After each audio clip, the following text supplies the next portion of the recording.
কথায় আছে চুলকানি ও প্রতিভা চেপে রাখা যায় না। ভারত প্রতি মুহূর্তে নিজেদের প্রতিভা যখন আন্তর্জাতিক মঞ্চে প্রতিষ্ঠিত করছে, ঠিক সে সময় দাঁড়িয়ে পাকিস্তানের চুলকানি ক্রমাগত আন্তর্জাতিক স্তরের সামনে চলে আসছে। কালকে 50 বছরের বেশি সময়ের পর পাকিস্তানের পক্ষ থেকে এমন একটি পদক্ষেপ নেওয়া হয়েছে যা ভারতকে উস্কানি দেওয়ার জন্য যথেষ্ট। এবং কেন হঠাৎ করে পাকিস্তান এই ধরনের সিদ্ধান্ত নিচ্ছে, সেটাই এই মুহূর্তে ভারতের একাধিক বিশেষজ্ঞের কাছে সব থেকে বড় প্রশ্ন। তবে পাকিস্তানের একটি নির্দিষ্ট সিদ্ধান্তের পর ভারত যে চুপচাপ বসে আছে তা কিন্তু নয়। ভারত আরও একটি কঠিন পদক্ষেপ নিয়েছে, যা পাকিস্তান হয়তো স্বপ্নতেও ভাবেনি। সব মিলিয়ে কালকে পাকিস্তান এবং ভারতের নৌ দৌলত বঙ্গোপসাগরে এসে পৌঁছলো, এবং এর কেন্দ্রবিন্দুতে কিন্তু পাকিস্তানের একাধিক আগ্রাসী পদক্ষেপ, যা নিঃসন্দেহে ভারত ও পাকিস্তানের বর্তমান সম্পর্ককে আরও জটিল জায়গায় কিন্তু নিয়ে গেল। এই ভিডিওতে আমি প্রত্যেকটি পয়েন্ট ধরে ধরে আলোচনা করব সহজ ভাষায়। ভিডিওটি শেষ অবধি দেখবেন এবং চ্যানেলটিকে ভালো লাগলে সাবস্ক্রাইব করে পাশে থাকবেন। দেখুন, কালকে যে খবর সামনে এসছে সেখানে বলা হচ্ছে পাকিস্তান আমাদের বঙ্গোপসাগরে তাদের নৌঘাঁটিকে ডিপ্লয় করতে শুরু করেছে, এবং এই পুরো বিষয়টির নেপথ্যে China. Pakistan tries two reopen dormant front, অর্থাৎ পাকিস্তান এখন বে অফ বেঙ্গলে ঢোকার চেষ্টা করছে, এবং এই মুহূর্তে দাঁড়িয়ে পাকিস্তান চীনের থেকে হাঙ্গর ক্লাস সাবমেরিন নিয়ে সেটাকে বঙ্গোপসাগরে কিন্তু ডিপ্লয় করার কথা ঘোষণা করে দিয়েছে।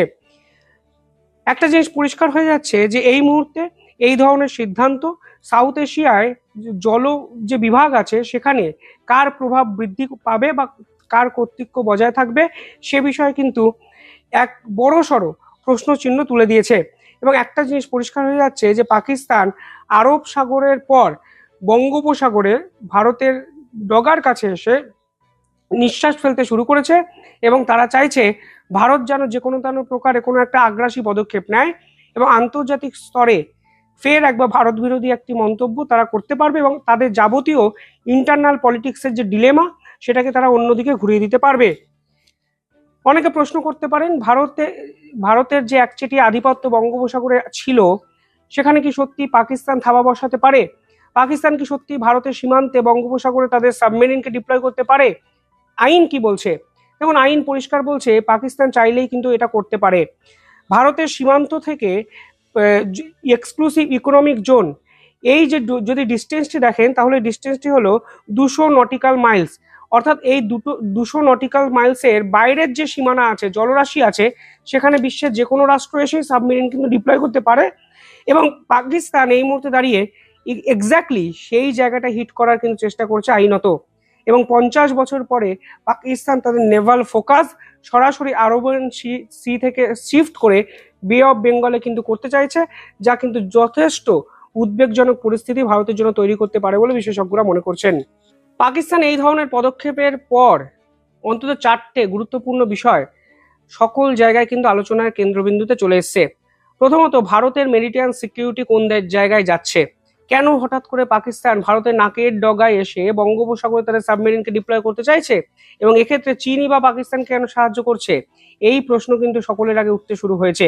পাশাপাশি চীন ও পাকিস্তানের স্ট্র্যাটেজিক কোঅপারেশনটা কোন দিকে যাচ্ছে, সেটাও কিন্তু এই মুহূর্তে সব থেকে বড় প্রশ্ন। 3 নম্বর হলো ইন্ডিয়ান ওশিয়ানে পাওয়ার পলিটিক্সে কে এগিয়ে যাবে, ভারত নাকি পাকিস্তান, নাকি চায়না কোথাও না কোথাও গিয়ে পাকিস্তানকে সামনে রেখে ইন্ডিয়ান ওশিয়ানে তাদের পারপাসটাকে সলভ করবে। চতুর্থত, ইন্দো প্যাসিফিক জিওপলিটিক্যাল যে পলিটিক্স, সেটাও তো সম্পূর্ণভাবে বদলে যেতে পারে যদি বে অফ বেঙ্গলে পাকিস্তানের এই ধরনের আগ্রাসী মনোভাবকে ভারত প্রশ্রয় দেয়। একটু ইতিহাস ফিরে দেখতে হবে এই পুরো ঘটনাটার নেপথ্যে। 1971 সালে আপনাকে পৌঁছে যেতে হবে। 1971 সালে পূর্ব পাকিস্তান এবং পশ্চিম পাকিস্তান নিয়ে পাকিস্তান গঠিত ছিল। পূর্ব পাকিস্তান অর্থাৎ বর্তমানের বাংলাদেশের সীমানায় বঙ্গোপসাগর। যখন দুই রাষ্ট্র একত্রে থাকতো, ঠিক তখন বঙ্গোপসাগরে কিন্তু পাকিস্তানের সাবমেরিন ডিপ্লয় ছিল। কিন্তু 1971 সালের ভারতের কাছে বাংলাদেশের মুক্তিযুদ্ধ যখন হয়েছিল, তারপরে পাকিস্তানের শোচনীয় হারের পর এই বে অফ বেঙ্গল ছেড়ে, বঙ্গোপসাগর ছেড়ে পাকিস্তান কিন্তু পালিয়ে যায়। 1971 সালে তারা বুঝতে পারে যে বে অফ বেঙ্গলে কোনো ধরনের চুলকানি আর ভারতীয় সেনাবাহিনীর বিপক্ষে করা উচিত নয়, এবং আমাদেরকে বে অফ বেঙ্গলটি ছাড়তে হবে। পাকিস্তান কিন্তু সে সময় বাংলাদেশের সীমান্ত অর্থাৎ বঙ্গোপসাগর ছেড়ে পালিয়ে গেছিল। আজকে হঠাৎ করে পাকিস্তান প্রায় 50 বছরের বেশি সময় পর করাচির কাছে তাদের সাবমেরিনকে ডিপ্লয় করেছে এবং 5 দশক পর আরবিয়ান সি টোপকে বঙ্গোপসাগরের কাছে ডিপ্লয় করার কথা কিন্তু ঘোষণা করে দিয়েছে তাদের হাঙ্গর ক্লাস সাবমেরিন। এবার অনেকেই প্রশ্ন করতে পারেন বঙ্গোপসাগর কেন? দেখুন, এর উত্তর কিন্তু খুব সোজা। বঙ্গোপসাগর হলো বহু সাগরের গেট, অর্থাৎ gateway of Indian Ocean, gateway of South China Sea, gateway of Pacific Ocean. অর্থাৎ বঙ্গোপসাগরে যদি ভারতকে তারা ডিস্টার্ব করতে পারে তাহলে কিন্তু এই গেটওয়েগুলো কোনো না কোনোভাবে বিপজ্জনক পরিস্থিতির সম্মুখীন হতে পারে এবং এর ফলে ভারতও কিন্তু বিভিন্ন কিছুতে ফেঁসে যেতে পারে। পাশাপাশি এই বঙ্গোপসাগরের কাছে আছে স্ট্রেট অফ মালাক্কা। এই স্ট্রেট অফ মালাক্কাকে বলা হয় অত্যন্ত গুরুত্বপূর্ণ এনার্জি সিকিউরিটি একটি পয়েন্ট এবং 1/3 গ্লোবাল মেরিটাইম ট্রেড কিন্তু স্ট্রেট অফ মালাক্কা দ্বারা নিয়ন্ত্রিত হয় এবং চায়নার অয়েল রুট তা কিন্তু স্ট্রেট অফ মালাক্কা দ্বারা কন্ট্রোলড হয়। ফলে এই স্ট্রেট অফ মালাক্কা যা আন্দামান সাগরের কাছে অবস্থিত, ঠিক সেখানে যদি পাকিস্তান তাদের সাবমেরিনকে এইভাবে ডিপ্লয় করতে পারে তাহলে কোথাও না কোথাও ভারতকে ডিস্টার্ব করার একটা স্ট্র্যাটেজি এটা হতে পারে বলে বিশেষজ্ঞরা মনে করছেন। পাকিস্তানের ঘোষণা এক্স্যাক্টলি তারা কি করেছে? যেমন পাকিস্তান ঘোষণা করেছে তারা হাঙ্গার ক্লাস সাবমেরিনকে ডিপ্লয় করতে চলেছে বঙ্গোপসাগরে। এই হাঙ্গার ক্লাস সাবমেরিনটি কি, কেন এই বিষয়টি নিয়ে এত আলোচনা হচ্ছে? দেখুন, এটি হলো China advance type 039A1 class design submarine এবং অত্যন্ত অত্যাধুনিক প্রযুক্তিতে বানানো একটি সাবমেরিন, যে সাবমেরিনটি 8টি এই মুহূর্তে পাকিস্তানকে চায়না কিন্তু তুলে দিচ্ছে। 4টি অলরেডি পেয়ে গেছে এবং 4টি চায়না এবং পাকিস্তান টেকনোলজি ট্রান্সফারের মাধ্যমে বানানো হবে, তা একাধিক রিপোর্টের সামনে আমাদের কিন্তু এসছে। এই সাবমেরিনটিকে বলা হচ্ছে এয়ার ইন্ডিপেন্ডেন্ট প্রোপালশন সাবমেরিন। এটা কিন্তু খুব ইম্পর্টেন্ট। এই ধরনের সাবমেরিন জলের তলায় এক্স্যাক্টলি কোথায় থাকে তা কিন্তু সহজে ডিটেক্ট করা যায় না। এটি খুব সহজে র্যাডারকে অ্যাভয়েড করতে পারে এবং কোনো অবস্থাতেই এটা ডিটেক্ট করার যে মাত্রা তা কিন্তু অনেকটা কমে যায়, কারণ এটি খুব অল্প সময়ের জন্য জলের উপরে আসে এবং অনেক বেশিক্ষণ জলের নিচে কিন্তু থাকতে পারে। ফলে এয়ার ইন্ডিপেন্ডেন্ট প্রোপালশন যে সাবমেরিন, এই সাবমেরিন কিন্তু ভারতের কাছে এই মুহূর্তে নেই। ভারতের কাছে এই মুহূর্তে সাবমেরিনের সংখ্যা হলো 22টি, তার মধ্যে 19টি হলো ডিজেল সাবমেরিন, 3টি হলো nuclear submarine. Air independent propulsion submarine Bharat বানানোর চেষ্টা করলেও এখনো অবধি ভারত কিন্তু সেটা করে উঠতে পারেনি। ফলে পাকিস্তান কিন্তু তাদের জলশক্তিতে ভারতের থেকে এক স্টেপ এগিয়ে যেতে পারে যদি বঙ্গোপসাগরে তারা এই ধরনের হাঙ্গার সাবমেরিন বা হাঙ্গর সাবমেরিনকে ডিপ্লয় করে। এবার এই পুরো বিষয়টি আরও কেন গুরুত্বপূর্ণ হয়ে যাচ্ছে?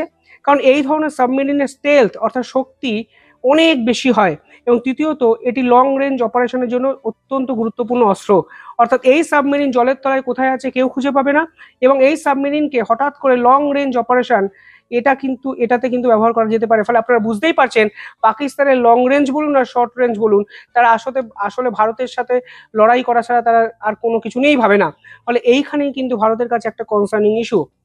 1971 সালে যে যুদ্ধের কথা আমি বললাম, সেই যুদ্ধে পাকিস্তান একটি সাবমেরিন ব্যবহার করেছিল যার নাম আইএনএস হাঙ্গর এবং এই হাঙ্গরের স্মৃতি ফিরিয়ে আনতে চাইছে পাকিস্তান। ফলে এই ধরনের হাঙ্গর সাবমেরিন তারা এই মুহূর্তে ডিপ্লয় করতে চাইছে।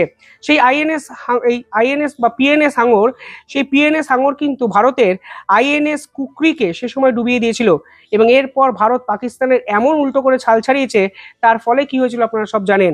পাকিস্তানের সেনাবাহিনীকে কিন্তু আত্মসমর্পণ করতে হয়েছিল ভারতের কাছে এবং নতুন রাষ্ট্রের জন্ম ভারতের সেনাবাহিনী দেয় যার নাম বাংলাদেশ। অর্থাৎ সেই হাঙ্গরের স্মৃতি পাকিস্তান ফিরিয়ে আনতে চাইছে এবং ভারতের উপর মানসিক চাপ তৈরি করতে চাইছে এবং বোঝাতে চাইছে 1971 সালে তোমাদের আইএনএস কুকরিকে আমরা ডুবিয়ে দিয়েছিলাম, ফলে এবার আবার আমরা হাঙ্গর ক্লাস সাবমেরিন নিয়ে বঙ্গোপসাগরের ঘাড়ে নিঃশ্বাস ফেলছি, তোমরা যা পারো করে নাও। ভারতে যে চুপ করে বসে আছে তা কিন্তু নয়।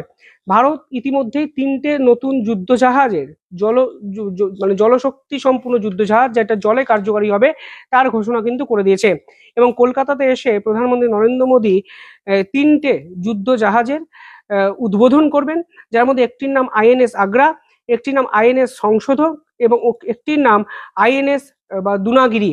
অর্থাৎ ভারতও কিন্তু তাদের মেরিটাইম যে পাওয়ার তা কিন্তু বাড়াতে চলেছে, কিন্তু পাকিস্তান হঠাৎ করে 55 বছর পর কেন বঙ্গোপসাগরে সাবমেরিন ডিপ্লয় করতে চাইছে সে বিষয়ে কিন্তু বড়সড় সংশয় এই পার্টিকুলার পরিস্থিতিটি তৈরি করলো। কি করা উচিত ভারতের, কমেন্টে জানাবেন। আর শেষ করার আগে আরো একটি গুরুত্বপূর্ণ তথ্য আপনাদের দিয়ে দিই। কালকে পাকিস্তানের ডুরান্ড লাইন অতিক্রম করে তালিবান পাকিস্তানের একাধিক গুরুত্বপূর্ণ মিলিট্যান্ট গ্রুপের উপর কিন্তু এয়ার স্ট্রাইক করে, যা আসিম মুনির কাছে নিঃসন্দেহে বড় একটি ধাক্কা। আফগানিস্তানের পক্ষ থেকে এই বিষয়ে সরকারিভাবে বলা হয়েছে যে তারা পাকিস্তানে ঢুকে এই ধরনের মিলিট্যান্ট গ্রুপের উপর ড্রোন স্ট্রাইক করেছে। ফলে পাকিস্তান তাদের দেশে যে সকল মিলিট্যান্ট গ্রুপ তৈরি করে আফগানিস্তানের উপর লাগাতার আক্রমণ করেছে, ডুরান্ট লাইন অতিক্রম করে আফগানিস্তানের নিরীহ শিশু নারীদের হত্যা করেছে, আজকে সেই বিদ্রোহী গ্রুপ, যে বিদ্রোহী গ্রুপগুলো তৈরি করা হয়েছে আসিম মুনিরের মাধ্যমে, তাদেরকেও কিন্তু শেল্টার দিতে পারছে না পাকিস্তান, এবং তাদেরকে কার্যত তালিবানি আক্রমণের মুখে কিন্তু প্রাণ হারাতে হলো। যে আফগানিস্তানের কাছে কোনো অস্ত্র নাকি নেই, কোনো ড্রোন নেই, কোনো মিসাইল নেই, তারা হঠাৎ করে কিভাবে অস্ত্র শক্তিতে বলিয়ান হয়ে পাকিস্তানে ঢুকে ডুরান্ট লাইন অতিক্রম করে বেছে বেছে মিলিটেন্ট গ্রুপগুলোকে খতম করলো, তা কিন্তু আজকের দিনে দাঁড়িয়ে সব থেকে বড় প্রশ্ন। তারা ভারতের বিপক্ষে অলরেডি আঙুল তুলতে শুরু করেছে, কিন্তু ভারত অলরেডি 3টে যুদ্ধজাহাজ বাজারে নামিয়ে বুঝিয়ে দিচ্ছে যে তোমরা যা ভাবো আমরা তা অনেক আগে অনুধাবন করে নিজেদেরকে তৈরি করে ফেলতে পারি। ফলে সব মিলিয়ে যুদ্ধ পরিস্থিতি বঙ্গোপসাগরে এসে পৌঁছালো, থ্যাঙ্কস টু পাকিস্তান, যে তারা আবার নিজেদের যাত্রা ভঙ্গ করতে, নিজেদেরকে ধ্বংস করতে ভারতের কাছে কিন্তু চলে এলো। যাই হোক, কমেন্টে জানাবেন আপনারা কিভাবে দেখছেন পুরো বিষয়টি। দেখতে থাকুন।